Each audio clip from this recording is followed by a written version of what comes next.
Yan, bale, good morning mga kabagbag. Ito, on our second day on Baguio trip. Nalabas na naman tayo.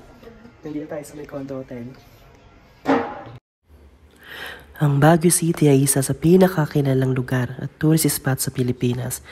Ito rin ay kilala bilang summer capital of the Philippines. Ito ay mayroong malamig na klima, napakasarap sa pakiramdam. Mayroon din iba't ibang pagkain na pwede mong kainin sa lugar.